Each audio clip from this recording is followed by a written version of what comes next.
For the next three sessions, I'm going to be talking about the presidencies of Thomas Jefferson, James Madison, and the War of 1812.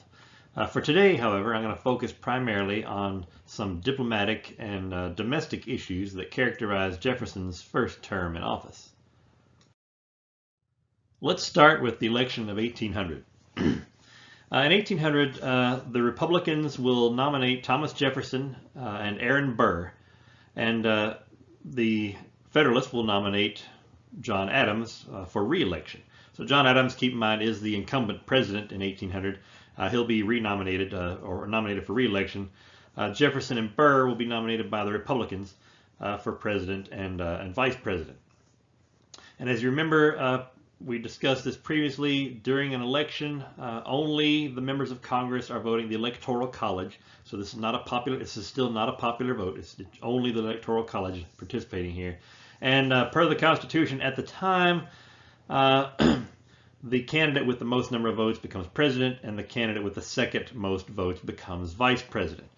So this has been problematic in the past, as we saw with Adams' administration with Jefferson as vice president. We'll see problems here in the election of 1800 as a result of this, and this kind of creates a lot of confusion. After the initial vote, the Electoral College, Jefferson and Burr are tied for first place. Of course, Adams is eliminated in that first vote, so it comes down to Jefferson and Burr. Now, according to the Constitution, whenever there's a tie vote, the House of Representatives will have a tiebreaker election or a runoff election, in which case the members of the House will vote by state to try and break the tie. Well, this is what takes place in the election of 1800, and they vote over 35 times, and they're still unable to break this tie. So things are getting kind of confusing now. This has gone on for days, and we need to wrap this up. We need to get past this, but no one really sees a way around it. The Constitution doesn't really provide much guidance here in terms of what to do if we still can't elect a president after so many tied votes. What ends up happening, though, is that Alexander Hamilton, who's one of the prominent Federalists in Congress, he begins to convince some of his fellow Federalists to throw their support behind Thomas Jefferson. Not that Hamilton has any particular love for Jefferson. Keep in mind they're political rivals, but Hamilton has had a long time feud with Aaron Burr. Hamilton doesn't like Aaron Burr, and he convinces the Federalists that, okay, we're going to be working for a Republican president no matter who wins, whether it's Jefferson or Burr. We're going to have a Republican president. Hamilton is saying, I personally would rather work for Thomas Jefferson because I can't stand Aaron Burr. So Hamilton is able to convince the Federalists in Congress to vote for Jefferson, thus breaking the tie, and Thomas Jefferson will become the third president of the United States. Of course, this further aggravates the feud between Hamilton and Burr, and a couple years later, Burr is going to kill Hamilton in a duel. So we kind of question a lot of the political rivalries today, and we're disturbed by a lot of the political bickering and rivalries we see in today's political environment. But back then, political rivals would often settle their grievances with a duel, resulting in one of them being killed. At any rate, Thomas Jefferson is now the President of the United States. And with him, of course, Congress is dominated by a Republican majority as well. So the Republicans gain control both of the presidency and Congress. So we're going to see a lot of changes taking place from our previous years of Federalist control. Basically, what ends up happening, the Federalists we see basically what's called an orderly and peaceful transition of power from one political party to another. For the first 12 years, the Federalists have kind of dominated Congress. Now, while George Washington was himself not actually a Federalist, a lot of his ideals were somewhat leaning toward the Federalists. We saw the political parties didn't really emerge until the second tour of Washington's administration. But so the Federalists have kind of been calling all the shots for the past few years. And now with the election of 1800, we see the Republicans are going to be the majority in Congress, and they're going to be calling the shots. So we see this transition of power, transfer of power from one political party to another, is an important milestone in our story. And throughout history, many nations, especially new nations, often don't survive this milestone. Especially nations that have won their independence and are just getting started as a nation. The party or the faction that is in charge during those formative years often is reluctant to give up power, and the attempt by another faction or a rival party to gain control often sends the country into chaos. But here we've passed this milestone peacefully and in an orderly fashion, and this sets an important precedent in American history. This peaceful overthrow of the Federalists, it establishes a pattern, this trust in and respect for the process, the election process, and that just because one party has been in power for a long time doesn't mean that they're going to stay in party. An election can change that, and of course both parties have respect for that process.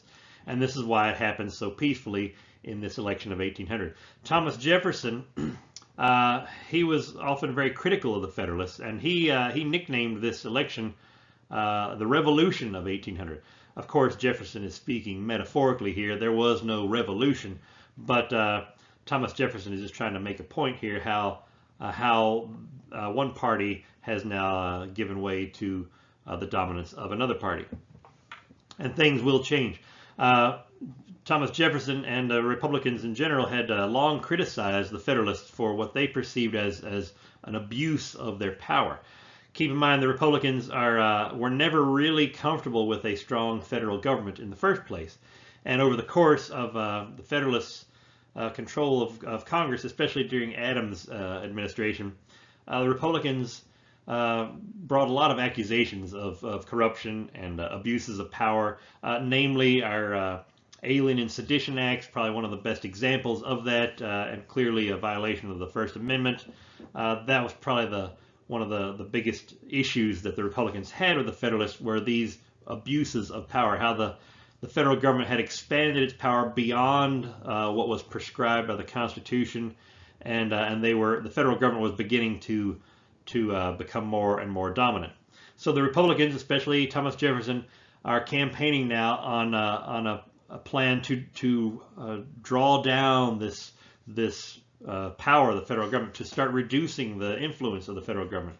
But before we get into Jefferson's agenda, it's important that we should note that despite all the criticisms of the Federalists and their perceived abuses of power, they did make some very real accomplishments during their time in office, not the least of which is getting the country started. And this is important. It's one thing to assume leadership of an existing and established organization, but it's another matter entirely to build a nation from scratch, which is essentially what the Federalists had done. During their time in office, between George Washington and John Adams, the Federalists had literally built a nation from scratch. They had gotten the nation up and running. They had established some important patterns for how the process will function. They had basically tested the Constitution, proving that it functions. The process functions the way it was intended to. They created a stable government. It was well organized, and this is important because in order for power to transfer peacefully, the situation needs to be stable and organized. And so they did, and of course, ultimately they did willingly give up power in favor of the Republicans. They honored the system. They honored the process of the election. And this is important because this establishes a pattern for future elections. This respect for the process, respect for the Constitution, that both parties will maintain despite their grievances against each other, their disagreements over policies and agendas. they both had respect for the system and the process, and that's important because this is an important pattern that the Federalists will help establish in these early years. So getting on with Thomas Jefferson's agenda, as he had promised you, with all his criticisms of the Federalist Party, he had promised to undo a lot of the excesses that he accused them of. So he begins right away. In his first few months in office, he begins dismantling the old Federalist agenda, starting with fewer taxes, the whiskey tax and several other excise taxes. Jefferson will have Congress repeal those taxes. So he's doing everything he can to try and reduce the amount of taxes that are being paid. And of course, too, Jefferson is trying to, a lot of these things that he's doing are intended to try and reshape America in the image that he has in mind, which is that of a very small and weak federal government, with most of the political power being retained by the individual states. Jefferson, as many of the Republicans, he had envisioned a nation of small, independent farmers, a loose coalition of independent states, without the need for a large federal government or an industrialized economy. Jefferson didn't see these things as necessary. Without an industrialized economy, a nation of small independent farmers, there was really no need for a large and powerful central government. So Jefferson and the Republicans are attempting to try and move America back toward this idyllic image of the small independent states. So he begins with fewer taxes. That was first on the list. He also reduces the size of the military, and this is kind of a big deal. From the very beginning, all the members of the federal government and the states for that matter, were very wary of large standing armies because England had maintained a large standing army for so many years, and that posed a direct threat to the colonies' security and freedom. So we wanted to make sure we don't maintain that sort of large standing military. But so what happened during Adams' administration, if you'll remember, he tripled the size of the army and started actually constructing a navy with 40 new warships. And this was mainly due to our desire to protect ourselves from British and French attacks on our shipping. Well, Jefferson is not a big fan of international trade and commerce. Again, he's focused on the small, independent farmers as the main backbone of the American economy and not big business. So he doesn't see commerce and trade as being very important. So why then do we need a navy? So he cuts the size of the military, and of course he virtually eliminates the navy. He cuts the navy down so dramatically that it pretty much leaves American shipping almost defenseless on the high seas. And this will prove to be an error in judgment early on, and they'll make some adjustments to account for that. But again, Jefferson and the Republicans don't see a big need for a large military because that's not the vision that they have for what America should be. What ends up happening is almost immediately this lack of a navy puts us in trouble on the high seas during this Barbary War in the early 1800s. Essentially, what's happening is that pirates operating out of North Africa, what is today Algeria and Libya, are basically terrorizing the Atlantic Ocean. Typically, they just are looking to extort merchant ships. They'll attack a merchant ship and demand a portion of the cargo in exchange for allowing them to leave freely. Most countries at this point it's just easier for them to just pay off the pirates and be done with it. America, though, we can't really afford to pay off the pirates, so we're trying to resist this, and this creates problems because the pirates are like, okay, if you don't pay us some sort of extortion or tribute, then we'll take your ship, we'll take everything and destroy your crew. So American shipping is taking a beating from these pirates as a result of our lack of a navy. So Jefferson and the Republicans do increase naval spending somewhat in these early years of basically during Jefferson's first term in office. Basically, they cut out the Navy and then they start rebuilding it gradually to a lesser extent. But this Barbary War goes on for a couple years. America will eventually get out from under these, basically eliminate the threat of pirates, and that'll kind of culminate in a significant battle in Tripoli, which is in present-day Libya. In fact, this is where the U.S. Marines gained one of their first moments of notoriety in this battle at Tripoli. So this Barbary War is kind of a wake-up call. Jefferson and the Republicans wanted to, they didn't see the need for a large navy, and of course the Barbary War kind of proved that a navy was necessary, at least to some extent. Now this is not a major war, obviously we're fighting pirates here, but the Navy more than proved its worth as an organization during this conflict. But it is not enough really to convince Jefferson to completely rebuild the Navy. So that'll create some problems later on when we revisit our British and French attacks on U.S. shipping in the years that follow. Domestically, one of the most important issues that's going to come up during Jefferson's first term is the Supreme Court case of Marbury versus Madison.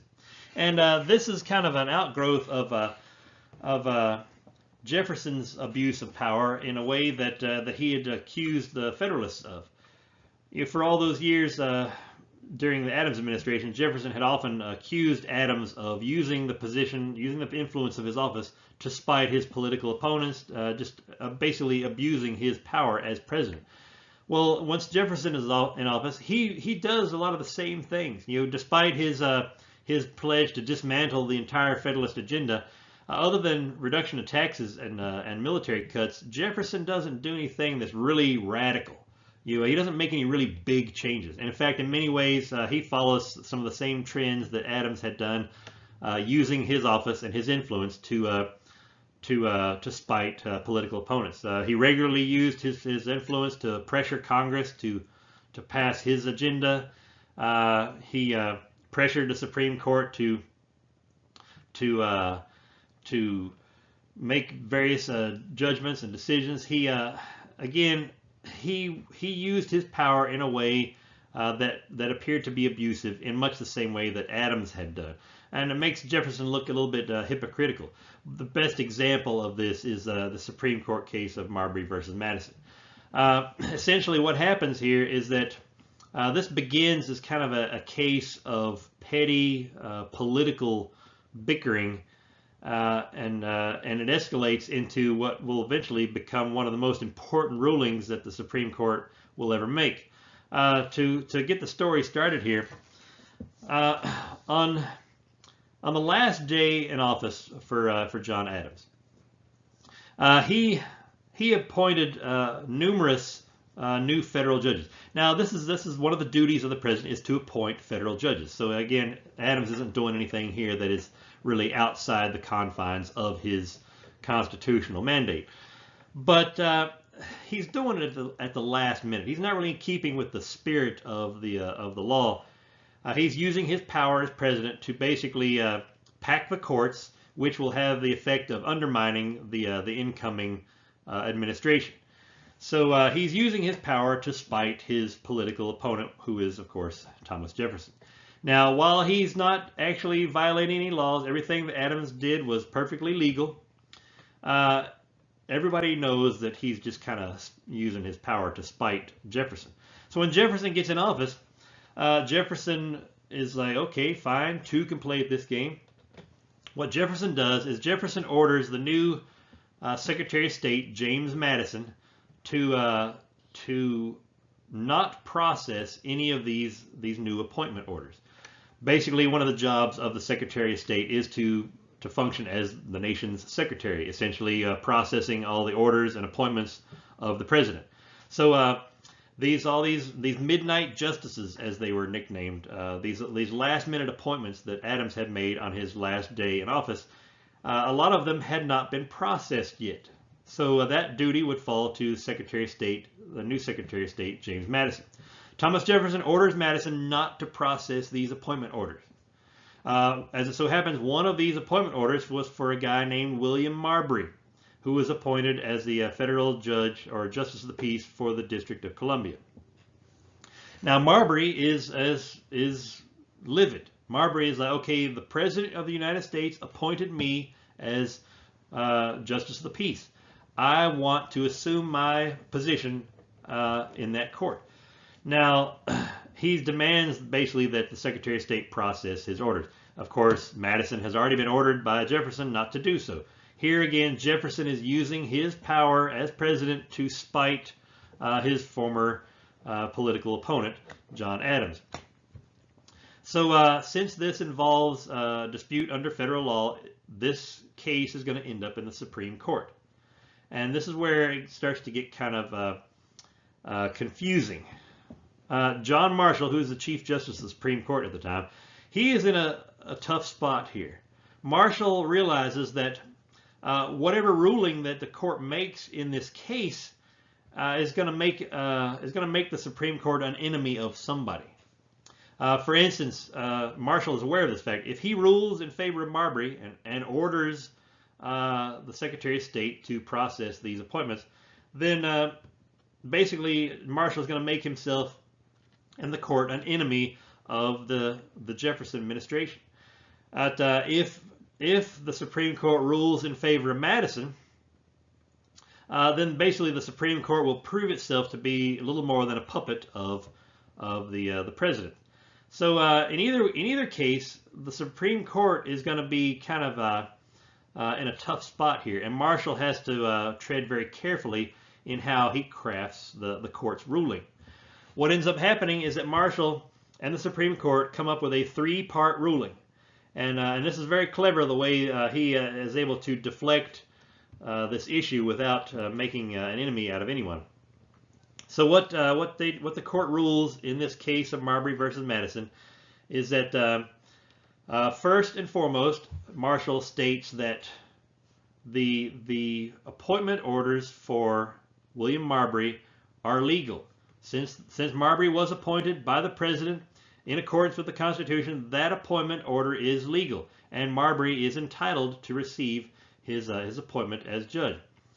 However, the second part of this ruling also states that the Judiciary Act of 1789 that authorizes the court to force Madison to process these orders.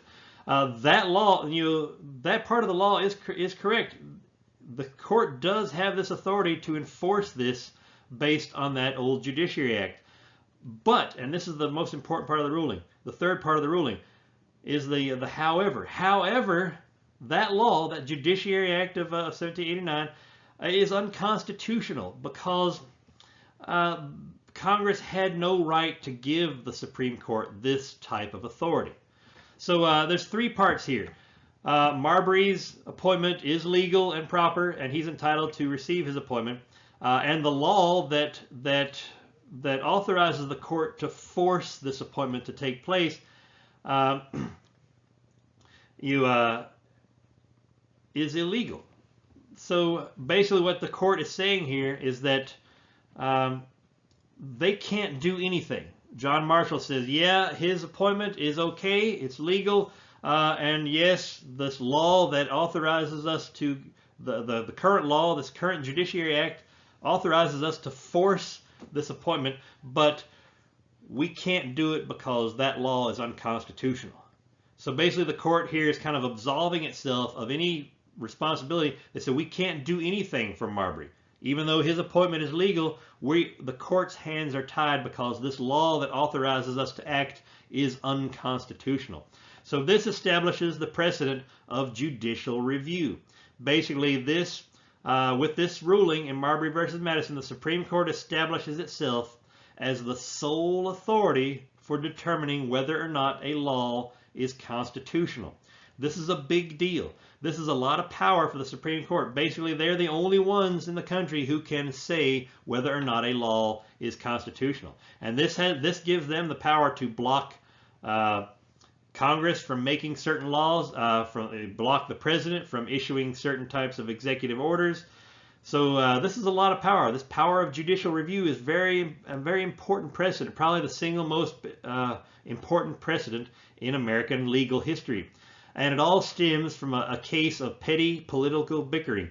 A disgruntled judge is not being appointed because of some political rivalries, and it all ends up in court. So this petty political bickering ends up producing one of the most important precedents in American legal history, the rule of judicial review. Again, the Supreme Court establishes its right as the sole authority on whether or not a law is constitutional.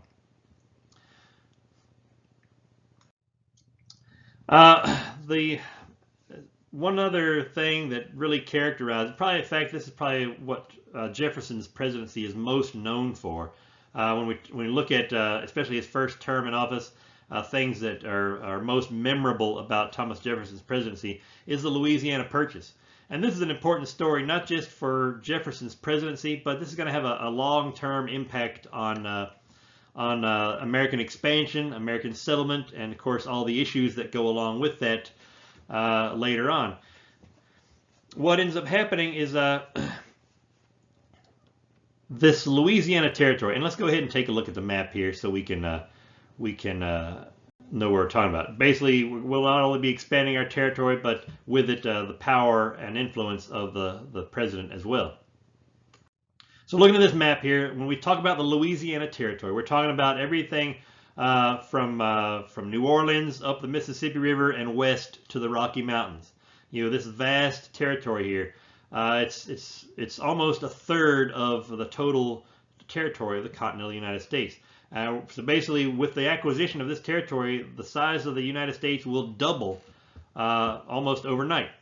So what's happening here with this territory of Louisiana is that if you remember back at the end of the French and Indian War, one of the provisions of the Treaty of Paris 1763 is that Spain will acquire all of this former French territory in North America. Remember, France was driven out of North America by the British, and Spain received all of French territory west of the Mississippi River. So for the past couple of decades, Spain has controlled this Louisiana territory, and that was fine. It was fine for us because Spain was a relatively weak power, and we knew they were never going to do anything with it. So no one's really been paying attention much to what's going on here in this Western territory. However, in 1800, Spain secretly transferred this territory back to France. So France gains control of this Louisiana territory again in 1800 as a result of the secret deal with Spain. Now this is unbeknownst to the United States initially, but when we find out about it, this causes kind of a panic, especially among the frontier farmers. Keep in mind, now that France controls this Louisiana territory, which includes New Orleans and the Mississippi River, basically this cuts off our access to the Mississippi River and the port of New Orleans. If you're a frontier farmer here in the Ohio River Valley, the Mississippi River is your lifeline. This is how you get your farm products to market. This is how you have access to trade goods on the frontier. This Mississippi River and New Orleans are very essential to our frontier economy. Not to mention, France, the new owner of this territory, is a very powerful nation and poses a very real threat to us.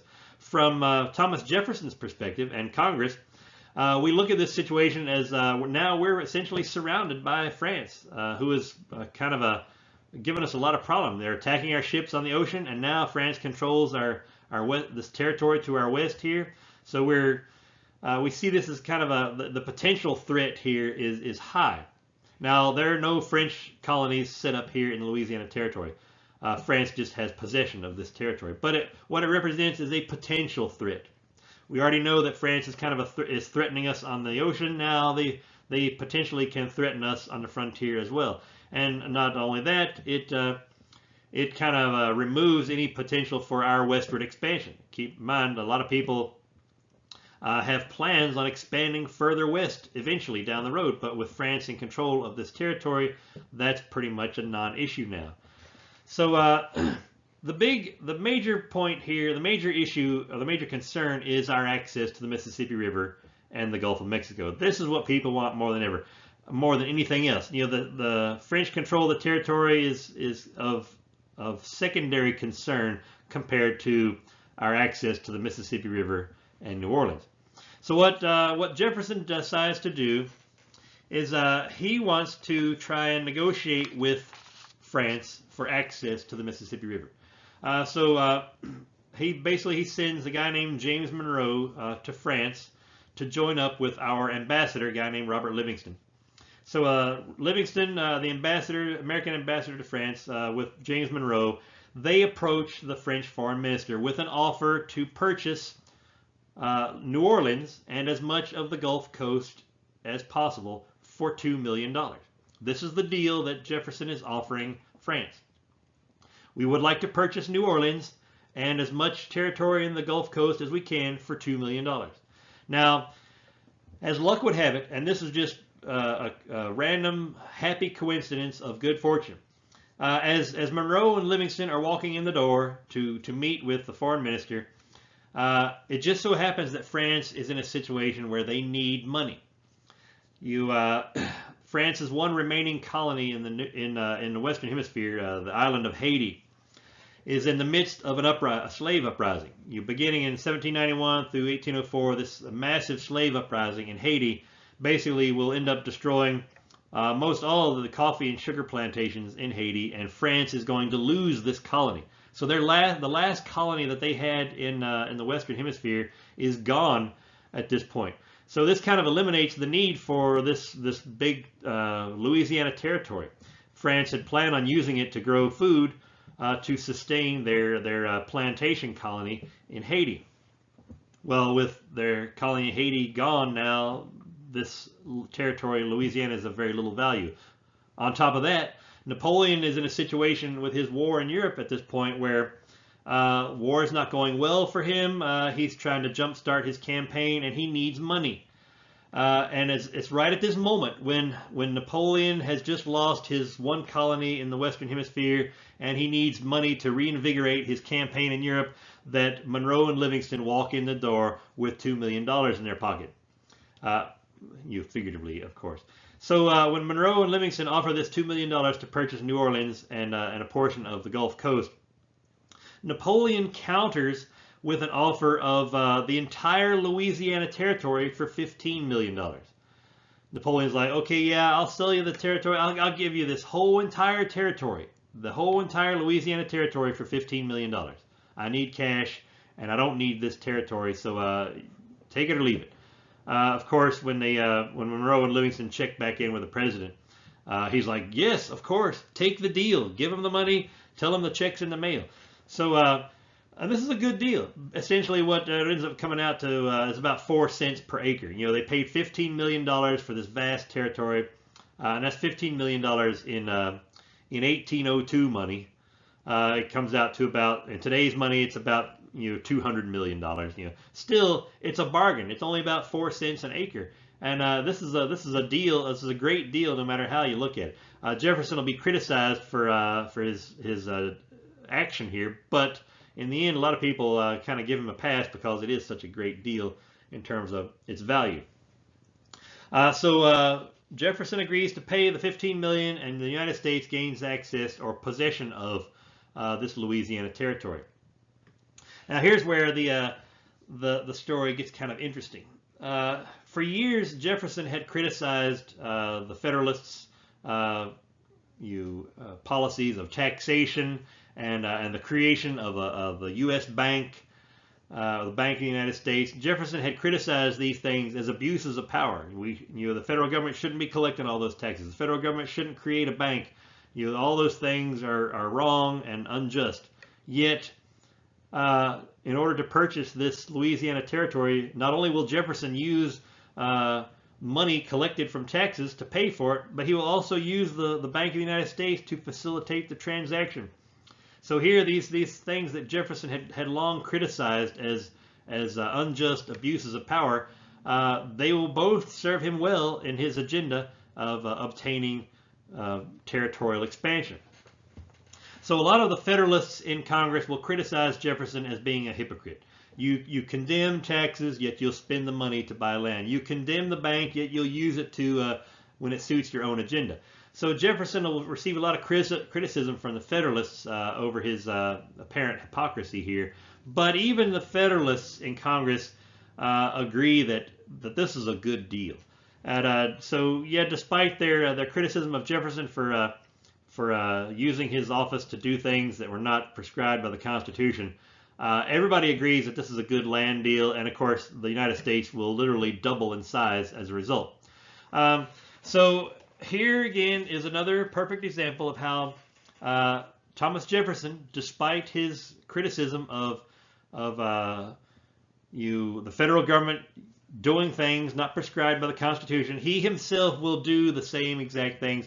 It's an example of how the idea of being president and the reality of being president are very often quite different.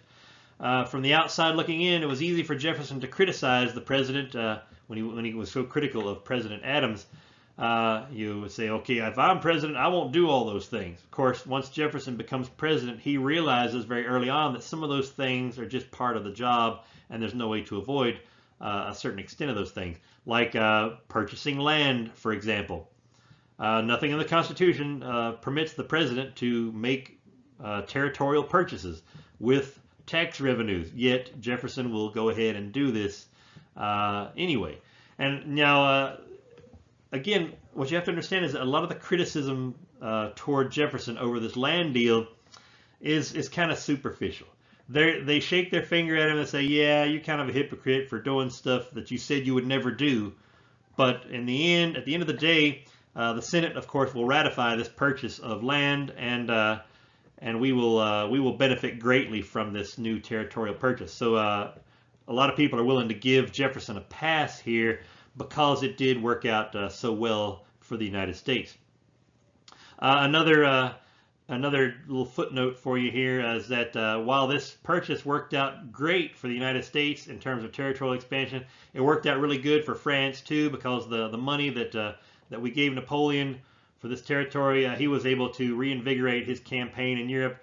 Of course, the people that didn't work out so well for was most of Europe, particularly Austria, Prussia, and Russia, all of whom were conquered by Napoleon in the couple of years that followed this Louisiana Purchase. By 1807, Napoleon will have a pretty tight grip on most of Europe as a result of the money that he received from us and was able to reinvigorate his campaign.